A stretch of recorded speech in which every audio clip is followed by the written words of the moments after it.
શું તમારે ત્યાં પણ ટ્રાફિકની સમસ્યા છે?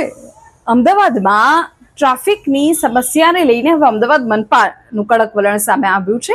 ખાસ તો અમદાવાદમાં રહેતા લોકો આ વિડીયો ધ્યાનથી સાંભળે, જુએ, અને જો તમે અમદાવાદમાં નથી રહેતા તો તમે ઈચ્છો છો કે અમદાવાદ જેવી કાર્યવાહી તમારા શહેરમાં થાય તો આ વિડીયો તમારા માટે છે.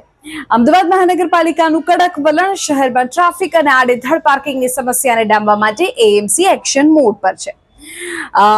મોટા એકમોને નોટિસ મળી છે. Nirma university, ISKCON mall, Rajpath club, Karnavati club, total 250 units, 250 એકમોને નોટિસ ફટકારાઈ છે.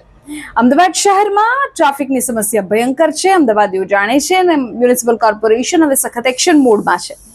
સ્માર્ટ સિટી કહેવાય છે અમદાવાદ, પણ આડેધડ પાર્કિંગ કરનારા અને ટ્રાફિક જામ સર્જનારા મોટા એકમો કે જેમના વિરુદ્ધ હવે લાલ આંખ જરૂરી હતી. એએમસીએ શહેરની જાણીતી શૈક્ષણિક સંસ્થાઓ, મોટા મોલ્સ, હોસ્પિટલ, ક્લબ સહિત 250 એકમોને નોટિસ આપી છે. એવી પણ ચીમકી આપી છે કે જો તમારા એકમોની બહાર રસ્તા પર વાહનો પાર્ક હશે તો હવે મનપા કડક કાર્યવાહી કરશે, કાયદેસરની કાર્યવાહી કરશે. વિગતવાર સમાચાર જો તમને આપું તો એક સર્વેમાં એવું સામે આવ્યું, મનપાના સર્વેમાં, કે ઉત્તર પશ્ચિમ ઝોન અને પશ્ચિમ ઝોન તથા મધ્ય ઝોનના મુખ્ય 11 રસ્તાઓ પર આડેધડ પાર્કિંગ થાય છે. આ રસ્તાઓ પર આવેલા કમર્શિયલ બિલ્ડિંગ્સ અને સંસ્થાઓ તેમના પોતાના પાર્કિંગ સ્પેસનો પૂરતો ઉપયોગ નથી કરતા, જેના કારણે મુલાકાતીઓ વાહનો બહાર પાર્ક કરી રસ્તાઓ પર કલાકો સુધી વાહન પાર્ક થયેલા રહે અને ત્યાંથી જે આવન જાવન કરતા લોકો છે તે ટ્રાફિકમાં પરેશાન થઈ જાય. મનપાની રડારમાં 250 એકમો આવ્યા, જેમાં નિરમા યુનિવર્સિટીનો સમાવેશ થાય છે, ઇસ્કોન મોલનો સમાવેશ થાય છે, સીજી રોડ પર આવેલું સહજાનંદ કોમ્પ્લેક્સનો સમાવેશ થાય છે. જો તમે સ્વસ્તિક રસ્તા પરથી પસાર થયા છો તો તમને ખબર છે ત્યાં સિટી સેન્ટર આવેલું છે. જાણીતી high profile club, Rajpath club, Karnavati club, wide angle cinema, આ બધા જ કે જેમને નોટિસ મળી છે. પણ અહીં સમાચાર મુખ્ય એ છે કે એએમસીએ માત્ર નોટિસ નથી આપી, એએમસીએ એક ઓફર પણ આપી છે.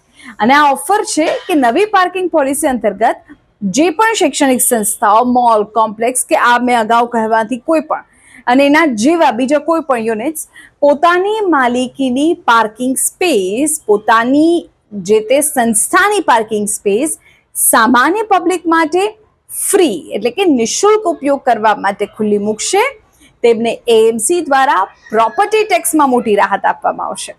મનપાએ આ એકમોને ટેક્સ માફી યોજનામાં જોડાવા માટે અપીલ કરી છે કે જો તમે સામાન્ય જનતાને નિઃશુલ્ક ત્યાં વાહનો પાર્ક કરવા દેશો તો તમને પ્રોપર્ટી ટેક્સમાં રાહત મળશે, ટેક્સ માફી મળશે. આ અપીલ બાદ જો કોઈ એકમ પોતાની બહાર રોડ પર થતા આડેધડ પાર્કિંગને રોકવામાં નિષ્ફળ જશે તો મનપા એવું કહે છે કે અમે એની સામે ઝુંબેશ ઉપાડીશું, કડક દંડ કરીશું અને સીલિંગની કાર્યવાહી પણ થઈ શકે છે. સૌથી પહેલા તો તમે એ કહેજો મને કમેન્ટ કરીને કે મહાનગરપાલિકાની કડક કાર્યવાહી પર તમારું શું કહેવું છે.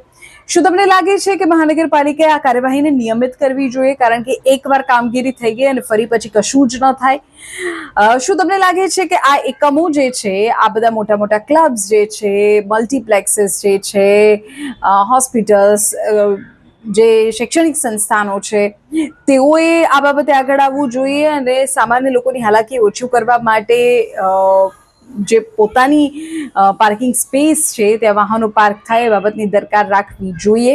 કમેન્ટ કરીને કહેજો કે એએમસીની આ આખી ઝુંબેશ અને તેની સાથે સાથે સામાન્ય જનતા માટે જો વાહન પાર્ક કરવા દે તો ટેક્સમાં માફી, આ ઓફર પર તમારું શું કહેવું છે?